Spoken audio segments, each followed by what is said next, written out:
요한복음 13장 36절 말씀 한 절을 읽겠습니다. 시몬 베드로가 이르되 주여 어디로 가시나이까? 예수께서 대답하시되 내가 가는 곳에 내가 지금은 따라올 수 없으나 후에는 따라오리라. 베드로가 이르되 주여 내가 지금은 어찌하여 따르러 갈 수 없나이까? 주를 위하여 내 목숨을 버리겠나이다. 예수께서 대답하여 가라사대 내가 나를 위하여 내 목숨을 버리겠느냐? 내가 진실로 진실로 내게 이르노니 닭 울기 전에 내가 3번 나를 부인하리라. 아멘. 성경에 어디를 들춰보더라도 우리는 이와 같은 장면들을 흔하게 만날 수가 있습니다. 하나님이나 예수님은 안 된다고 하는 것을 인간들은 할 수 있다고 한다든지, 아니면 하나님은 된다고 하는 것을 인간들이 안 된다고 우기는 장면들을 많이 봅니다. 본문의 내용도 바로 이와 비슷한 내용을 말씀하고 있습니다. 어찌하여 지금은 내가 당신을 따를 수 없나이까? 주님을 위해서 목숨까지 내던지며 따르겠다고 하는 베드로에게 아니야, 너는 지금은 나를 따를 수 없다고 대답하신 그 대답을 듣고 베드로가 항변하는 모습입니다. 예수님께서는 베드로에게 내가 지금 나를 따라올 수 없다고 하시는데 베드로는 주를 위하여 내 목숨을 버리겠나이다 하면서 충성을 표시하고 있습니다. 어떻게 이럴 수가 있는가? 베드로의 마음에 진심이 담겨져 있지 않다고 말하는 것은 베드로를 모독하는 처사일 것입니다. 복음서에 나타난 베드로의 모습을 보면 그는 자기 마음에도 없는 말을 할 정도로 약삭빠른 인물이 아니라는 것을 우리는 잘 알고 있습니다. 그는 순수하고 열정적이었고 그리고 그만큼 주님을 사랑했습니다. 그래서 베드로는 정말 주님을 위한 일이라면 자신의 목숨을 버릴 수 있겠다는 싶어 이런 고백을 했던 것입니다. 그러나 이 고백에 대하여 주님의 반응은 웃기지 말라는 것입니다. 내가 나를 위해 목숨을 버린다고 웃기지 말아라 이놈아. 너는 나를 위해 목숨을 버리긴 그냥 오히려 나를 모른다고 3번씩이나 부인할 거야. 어떻게 이럴 수가 있습니까? 예수님은 어찌하여 당신의 사랑하는 제자에게 이처럼 냉정하게 칼로 물을 자르듯 배신을 선언하십니까? 도대체 예수님은 베드로가 당신을 부인하려는 사실을 어떻게 아셨을까요? 오늘날 많은 성도들이 예수님을 위한 일이라면 자기의 목숨까지 내어놓을 듯이 덤벼드는 풍토에 대하여 예수님은 과연 무엇라고 하실까? 고맙다고 하실까? 아니면 웃기지 말라고 하실까? 우리가 이러한 베드로의 고백과 그리고 그 이후의 부인을 제대로 이해하려면 요한복음 13장의 전반적인 분위기를 알아야만 할 것입니다. 예수님은 당신의 신통력으로 베드로의 부인을 예언한 것이 아닙니다. 요한복음 13장 전반적인 흐름 속에는 이미 베드로의 부인이 잉태되어 있는 것을 충분히 우리는 파악할 수가 있습니다. 문제는 그 감추어진 것을 볼 수 있는 눈이 없는 것입니다. 우리에게도 이러한 눈이 있다면 우리도 주님과 같이 예언할 수가 있는 것입니다. 한 마리의 제비가 봄을 만드는 것은 아니지만 한 마리의 제비가 하늘을 날면 봄이 오리라는 것을 말할 수 있는 것과 같이 말입니다. 그러니까 예수님 보시기에는 베드로의 말이나 행동 속에 이미 당신에 대한 거부와 부인이 나타나 있었다는 것입니다. 그럼에도 불구하고 베드로는 주님을 위하여 목숨을 버리겠다고 고백하는 것입니다. 그렇다고 베드로의 이 말이 틀린 말은 아닙니다. 그 당시에 베드로로서는 충분히 그랬습니다. 여기에 베드로와 주님 사이에 간격이 있는 것입니다. 주님을 위하여 목숨을 버리겠다는 베드로의 고백도 진실이고 너는 나를 위하여 목숨을 버릴 수 없다는 주님의 책망도 진실입니다. 어떻게 이럴 수가 있는가? 어떻게 두 개의 진실이 공존할 수가 있는가? 이런 것을 동상이몽이라고 합니다. 지금 주님과 베드로는 서로 같은 침상에 누워있지만 서로 다른 생각을 하고 있는 것입니다. 오늘날 많은 기독교인들도 마찬가지입니다. 자기들이 아무리 주님을 위하여 살고 있다고 하더라도 베드로 같은 열심이나 충성이라면 그것은 주님을 부인하는 행동으로 이어지게 되어 있는 것입니다. 요한복음 13장을 한번 개괄해 보겠습니다. 요한복음 13장은 최후의 만찬이 시작되는 장입니다. 이 만찬 자리에서 주님은 제자들의 발을 씻기시고 제자들 중에 하나가 자기를 팔리라는 사실을 언급하고 있습니다. 이후에 이어지는 요한복음 14장에서 17장은 소위 최후의 만찬강으로 일컬어지는 기독교 복음의 정수들입니다.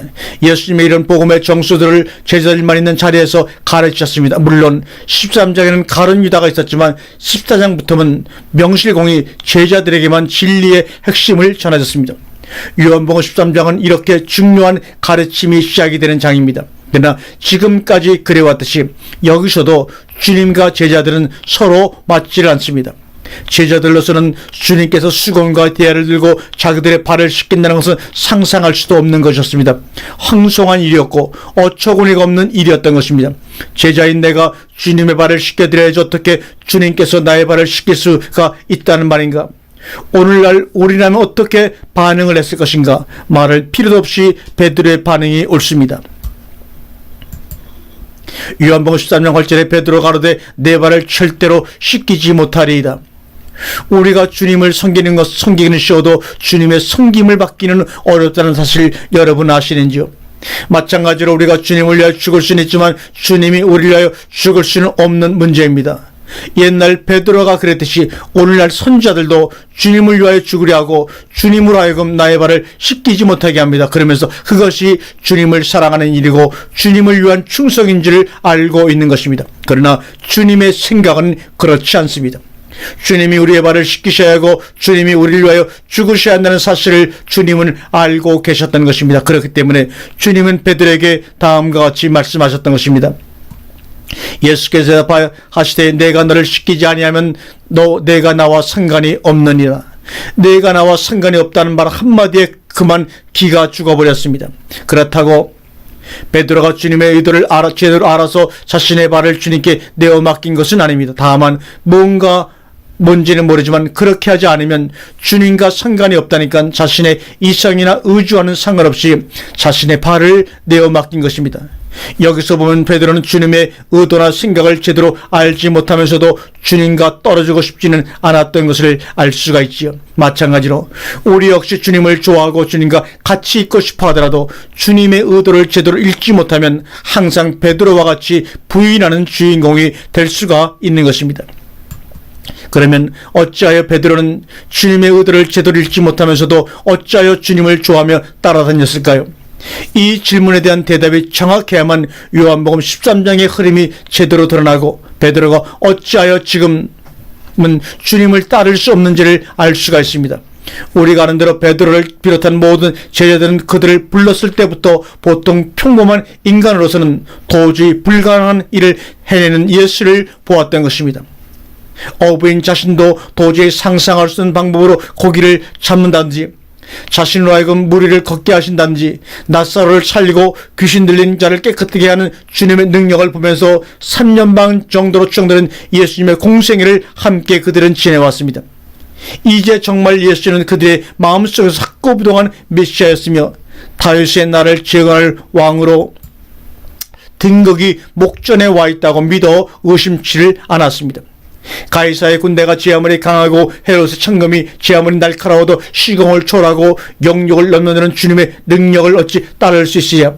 베드로는 주님께 대한 이러한 믿음으로 충만해 있었던 것입니다. 이것은 베드로의 믿음이 뛰어났다기보다는 세상 사람이라면 누구나 이 정도의 믿음은 가질 수 있다고 보아야 합니다. 생각해 보시기 바랍니다. 자기 눈앞에서 죽은 자가 살아나고 자신이 좀 무리를 걸어가고 보리떡 5개와 물고기 2마리로 어른 5,000명을 먹이는 예수의 능력을 직접 보고서 그 정도의 믿음이 안 생겼다면 그것이야말로 참으로 이상한 일일 것입니다.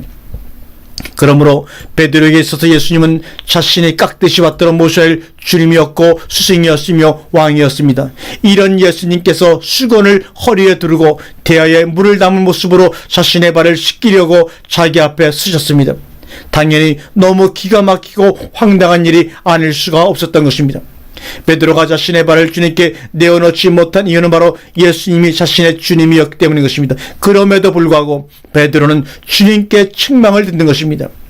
주님의 능력에 대한 신뢰, 예수님의 강함에 대한 믿음이 있었기 때문인 것입니다. 그런데 그러한 예수님의 능력과 강함이 없어지는 듯 보이자 베드로를 유시한 제자들은 미련 없이 예수를 부인하고 예수를 떠나간 것입니다.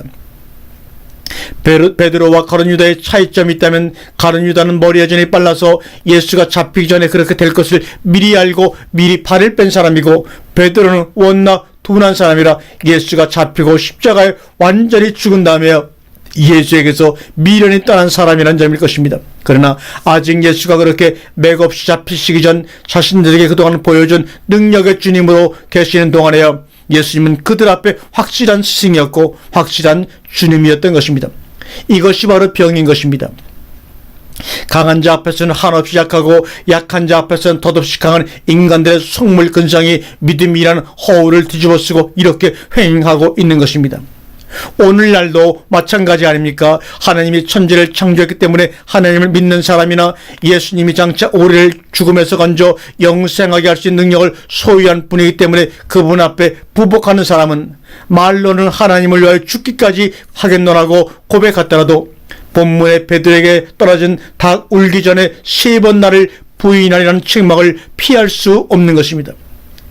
이런 배경을 이해할 때 우리는 예수님의 제자들이 모두 있는 자리에서 너희들 중 하나가 나를 팔리라고 말씀했음에도 불구하고 그렇게 열성적이던 제자들 중 그 어느 누구 하나도 가룟 유다를 제지하지 않았는지 알 수가 없습니다. 요한복음 13장 21절에 예수께서 이 말씀을 하시고 심령의 민망의 증거에 가라사대 때 내가 진실로 진실로 너희에게 이르노니 너희 중 하나가 나를 팔리라 하시니 제자들이 서로 보며 누구에 대하여 말씀하시는지 의심하더라. 예수의 제자 중 하나가 곧 그의 사랑하는 신자가 예수의 품에 의지하여 누웠는지라. 시몬 베드로가 머리스라에 말하되 말씀하신 자가 누구인지 말을 한데 그가 예수의 가슴에 그대로 의지하여 말하되 주여 누구오니까. 예수께서 대답하시되 내가 한 조각을 찍어다가 주는 자가 그니라 하시고 곧 한 조각을 찍어 씌우셨다가 가롯의 시몬 아들 유다에게 주시니. 우리가 아무리 양보하고 보아주더라도 여기서 이해 못할 내용은 어찌하여 베드로나 요한이 가론 유다를 붙잡고 결투를 벌이지 않았느냐 하는 것입니다. 사실 베드로 정도의 다혈질이라면 나중에 겟세마네 동산에서 대제사장의 종인 말고의 길을 뵐 일이 아니라 최후의 만찬석상에서 가론 유다의 목을 베어야 옳았던 것입니다. 우리가 아는 대로 가룟 유다의 배신 때문에 예수님이 십자가에 죽으신 것이라면 가룟 유다의 그러한 배신에 대한 정보를 확실하게 알고도 대처하지 않은 베드로나 요한은 가룟 유다와 공범이 아닐 수 없는 것입니다. 주님은 지금 누가 당신을 배반할 것인지 분명하게 일러주고 계시는데 그런 내용을 모두가 다 듣고 난 후에도 가룟 유다에게 뺨 한 대 때리지 않던 베드로가 주님을 위하여 목숨을 버리겠다고 하고 있으니 우리 같으면 베드로의 그 시커먼 속을 모르겠습니까? 주님을 죽이고 배반하는 일에 공범으로 끼어들어 있으면서도 사람들은 주님을 위하여 목숨을 버리겠노라고 호언장담하고 있는 것입니다. 그래서 주님은 자신을 위하여 목숨을 버리겠다는 사람들 속에서 너무나 외로우신 것입니다. 그러면 베드로는 어찌하여 주님의 이러한 충격적인 선언 앞에서도 아무런 행동을 취하지 아니하였는가? 궁금하지 않습니까? 첫째로는 앞에서 언급한 대로 주님의 능력에 대한 신뢰 때문인 것입니다. 베드로가 지금껏 보아온 주님의 능력은 가이사의 100만 군대가 오더라도 두려워할 것이 없을 만큼 강력한 것이었습니다.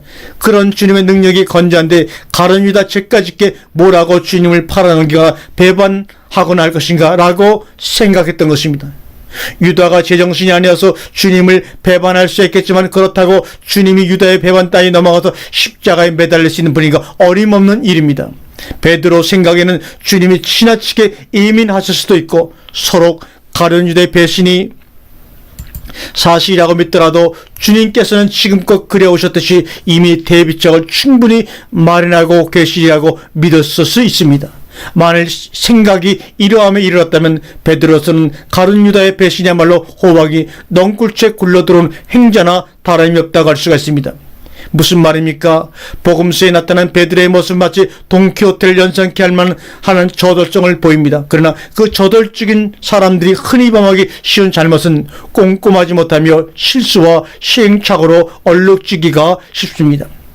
이런 사람일수록 자기 저지른 일에 대해 쉽게 뉘우치기도 하지만 그러나 여전히 그 단점을 버리지를 못합니다.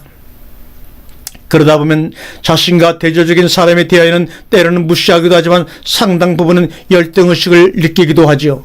가룟 유다는 베드로 같은 저돌적인 사람과는 정반대의 사람이었다고 할 수가 있습니다. 가룟 유다는 베드로 같은 저돌적인 사람과는 정반대로 가룟 유다가 예수님과 그 집단에 있어 재정을 담당했다는 것이 이를 뒷받침합니다. 베드로가 같은 저돌승의 기분파에게 조직의 재정을 맡긴다면 아마 사흘을 견디지 못하고 파산 선고를 받았을지도 모릅니다. 그러나 가룟 유다는 매우 치밀한 사람이었습니다. 그는 정치적인 전략이나 민심을 모으고 여론을 형성하는 데 아주 뛰어난 자질을 가지고 있었습니다. 이런 상황에서 제자들 사이에 누가 크냐는 논쟁이 있었고, 조직의 재정을 맡고 있는 오늘날로 말하면 정당의 사무총장 정도 되는 자리에 가룟 유다가 있었으니 베드로는 속이 뒤틀린 일이 아닐 수 없었던 것입니다.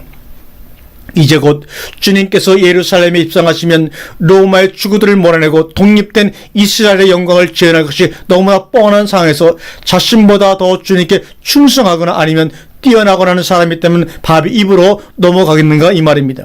그런데 주님께서 가룟 유다가 주님을 팔아 넘기리라고 말씀하시는 것입니다. 이만하면 베드로가 행제라는 말을 이해할 것입니다. 앞에서도 말했지만 어디 주님이 가룟 유다의 배신 정도의 하신 일을 못하실 어른입니까? 그렇다면 가룟 유다야말로 아주 결정적인 헛다리를 짚은 것이 됩니다. 이걸 잡아줘. 내가 나가서 가룟 유다 흠씬 둘겨 패면은 유다가 자신의 잘못을 뉘우칠 것이고, 그러면 자비심이라면 둘째가게 설하시는 성도님께 보나마나 유대의 잘못을 덮어주실 것입니다. 그렇게 되면 가룟 유다의 신임은 떨어질 것이고 나의 충성심은 올라갈 것입니다. 그렇다면 그 충성심을 어떻게 보여드릴까 계산하고 있는 베드로에게 주님은 말씀하십니다. 요한복음 13장 33절에 소자들아 내가 아직 잠시 너희와 함께 있겠노라. 너희가 나를 찾을 터이나 그러나 일찍 내가 유대인들에게 너희는 나의 가는 곳에 올 수 없다고 말한 것 같이 지금 너희에게도 이르노라고 말합니다. 아니 주님은 자꾸 어디를 가시겠다는 것인가? 그리고 왜 우리는 주님이 가시는 곳에 올 수 없다는 말인가? 아주 굉장히 힘들고 어려운 곳인 모양이지? 그렇다면 그래 바로 이거야. 주님이 어디로 가시는지 물어보고 그 길이 아무리 어렵더라도 그 길을 따라가겠다고 고백하는 거야. 틀림없이 전에 가이사라 빌립보에게서 주는 그리스도시라 고백했을 때와 같은 칭찬이 있을지도 몰라. 그런 마음을 가지고 주여 어디로 가시나이까?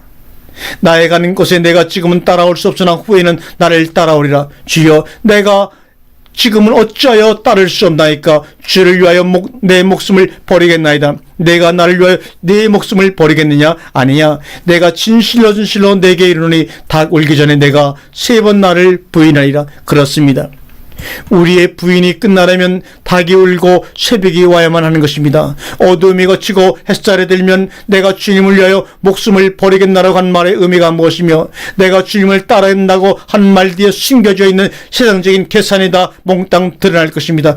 이것을 똑바로 본 사람만이 주님이 가신 길을 걸을 수가 있고 주님이 가신 곳에 이를 수가 있는 것입니다. 닭이 울고 새벽이 와야만 합니다. 닭아 빨리 울어라. 닭아 빨리 울어라.